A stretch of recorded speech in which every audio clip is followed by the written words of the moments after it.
Hey bike riders, welcome to Throttle Tribe, where we talk about all things motorcycles. Today's topic: bikes that just sit in shops, not selling. We're looking at 7 motorcycles models dealers are struggling to sell. Some cost too much, some folks don't get, but all are stuck. Let's check out these odd bikes. Number 7, Ducati Street Fighter 5. For a bike that's as much a work of art as it is a street weapon, this Italian stallion turns heads wherever it goes, but it's also turning away potential buyers.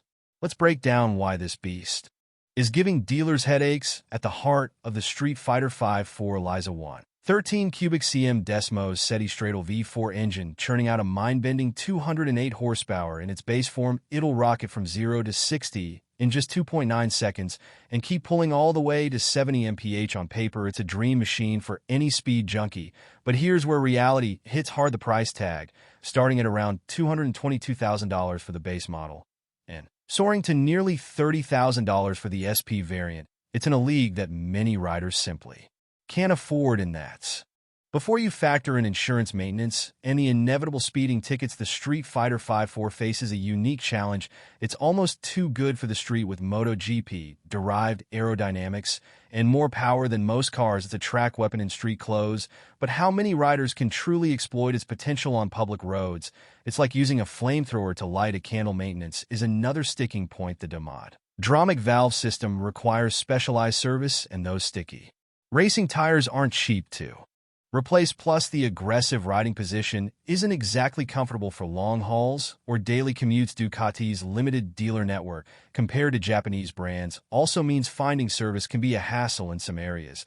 And let's be honest, reliability isn't Ducati's strong suit, though they've improved in recent years. Despite these challenges, the Street Fighter 5 is an engineering marvel for those who can afford it and have the skill to tame it. It's an unparalleled experience, but for dealers, it's a tough sell in a market where practicality often trumps pure performance. Number 6, Suzuki Hayabusa, a machine that once ruled the streets as the fastest production motorcycle, now sits quietly in many showrooms. Let's dive into why this legend is having a tough time finding new homes. When it comes to specs, the Busa is still a monster. Its 1,340 cubic cm inline 4 engine pumps out a whopping 188 horsepower and 111 pounds-feet of torque. 0 to 60, just 3.2 seconds. 2 mile gone in 9.6 seconds. These numbers are still impressive, even by today's standards. The latest generation launched with a price tag of $188,500, and that's where the first problem begins for many riders, especially younger enthusiasts. That's a hard pill to swallow. You're looking at another couple grand for dealer fees, taxes, and basic gear. Then factor in those massive tires that need frequent replacement, premium oil changes, and insurance rates that'll make your wallet cry. But the bigger issue: the motorcycle market has evolved. Today's riders want versatility, not just straight-line speed. While Suzuki did add modern touches like multiple ride modes, traction control, and a quick shifter, competitors offer similar features on more practical platforms. Adventure bikes are booming, and sport tours give you speed with comfort. The higher boost styling, while modernized, still carries that distinctive bulbous look that's polarizing for many. It's like wearing shoulder pads in 2024, iconic, but not exactly current.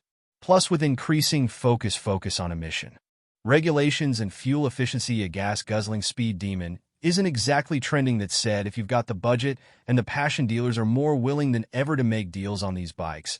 Just remember, you're not just buying a motorcycle, you're investing in a piece of motorcycling history. Number 5, Kawasaki Vulcan S. Now, let's shift our focus to the Kawasaki Vulcan S, a bike that's been causing some head-scratching in dealerships. This middleweight cruiser was Kawasaki's attempt to blend modern sport bike performance with classic cruiser styling, but it seems to have fallen into a bit of an identity crisis. At the heart of the Vulcan S is a 649 cubic cm parallel twin engine borrowed from Kawasaki's Ninja 650 sport bike. It pumps out a respectable 61 horsepower and 46 pounds-ft of torque. The bike weighs in at a manageable 498 pounds wet, making it lighter than many traditional cruisers. With a starting price of around $739, it's positioned as an accessible entry into the cruiser world. So why is this bike giving dealers fits? Well, it's caught in a tricky spot between two very different motorcycle cultures. Traditional cruiser riders, who often favor the classic V-twin rumble and laid-back riding position,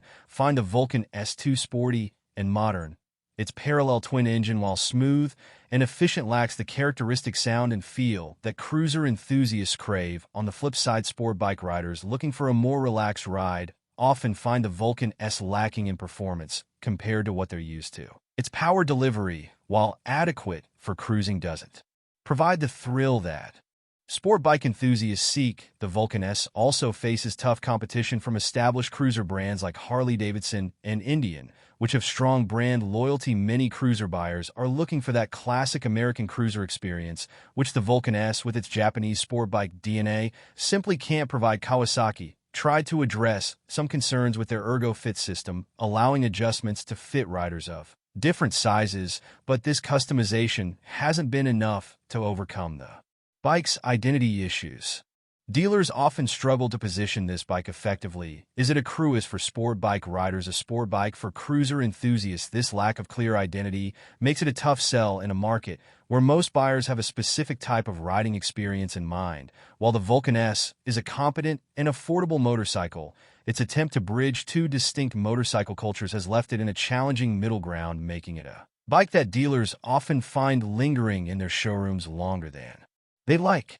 Number 4, BMW K1600B, a luxury touring machine that's giving dealers some sleepless nights. This German masterpiece of engineering showcases what happens when you throw everything but the kitchen sink at a motorcycle. But sometimes more isn't always more. Under that sleek bodywork sits a massive 1,649 cubic cm inline-six engine, producing an impressive 160 horo and 129 pounds-feet of torque. Those numbers would make some sports bikes jealous. The engine is butter smooth, and the bike comes loaded with every piece of technology BMW could think of: electronic suspension, multiple riding modes, a 10.25 and TFT display, and even an adaptive headlight.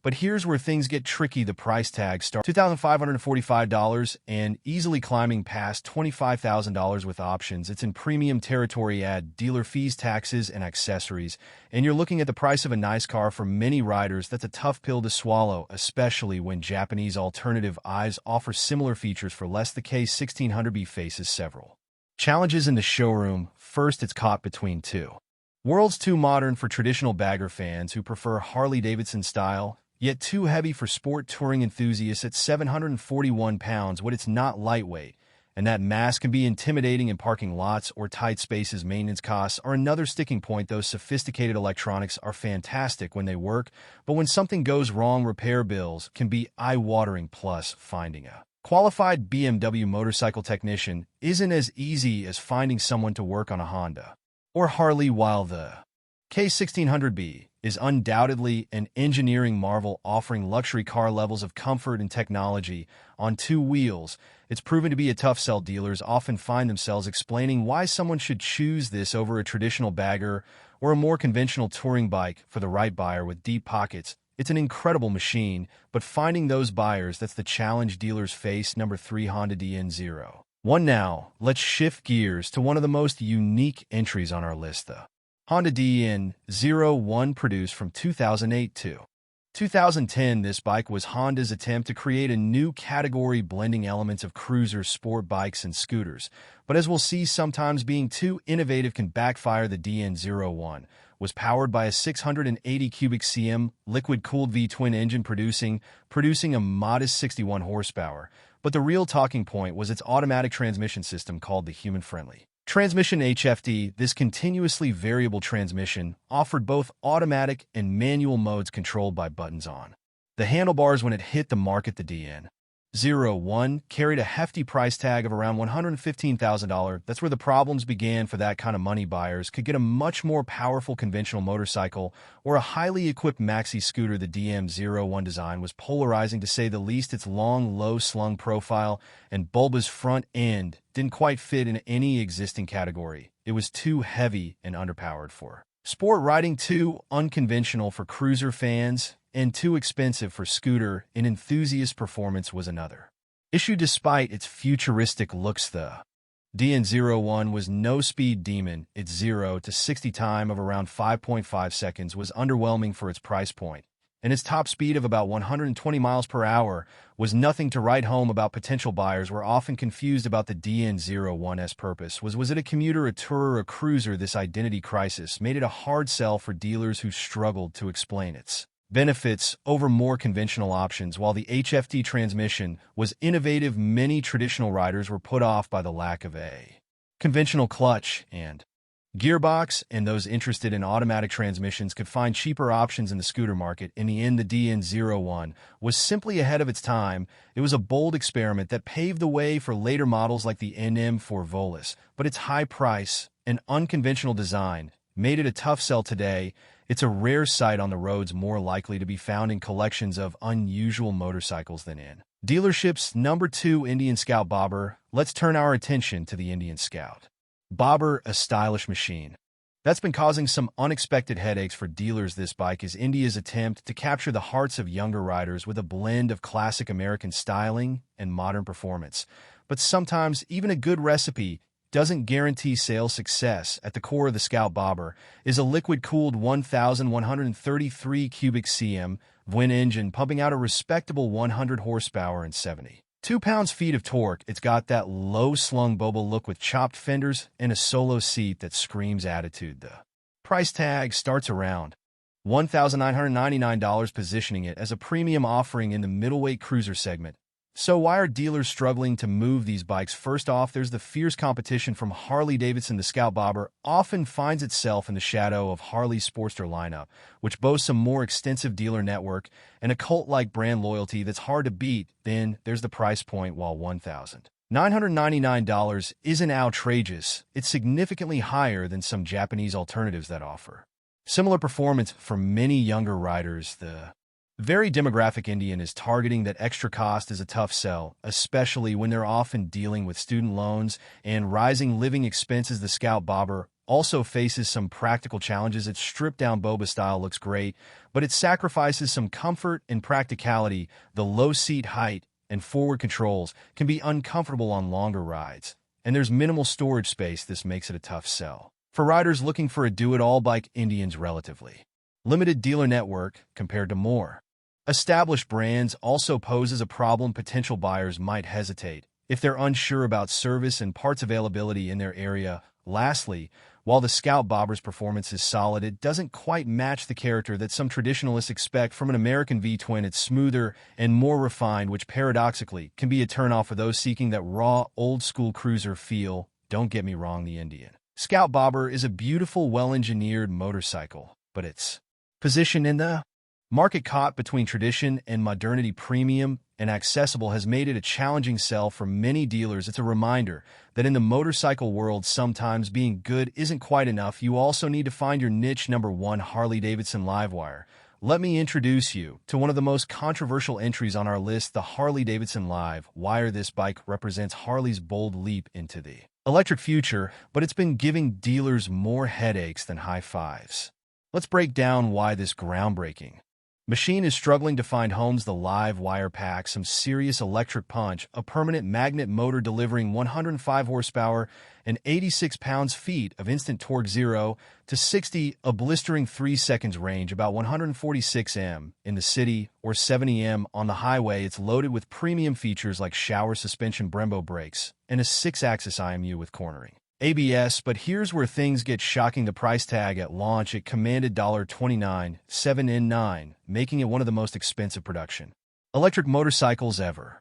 Even with recent price cuts, it's still hovering around $22,000. For perspective, that's enough to buy 2 conventional Harley Sportsters with money left over for leather jackets. The Livewire faces multiple challenges in the showroom. Traditional Harley riders who love their rumbling V-twins aren't exactly lining up for a silent ride. The absence of that iconic potato exhaust note is a deal breaker for many. Meanwhile, tech-savvy riders interested in electric vehicles often lean toward brands like Zero or Energica, which have more experience in the electric space. Range anxiety is another major hurdle. That 70 m highway range makes touring difficult, and charging infrastructure still isn't as widespread as gas stations. Plus, DC fast charging, while available, isn't as quick as filling up a gas tank.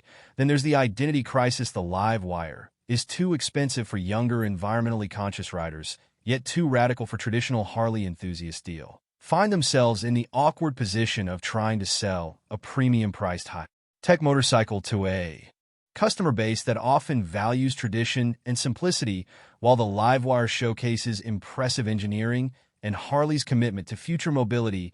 Its combination of high-priced, limited range and departure from brand tradition has made it a tough sell in today's market. That's our rundown of tough-to-sell bikes. Remember, today's dealership headache could be your dream ride at a great price. Thanks for watching at Throttle Tribe.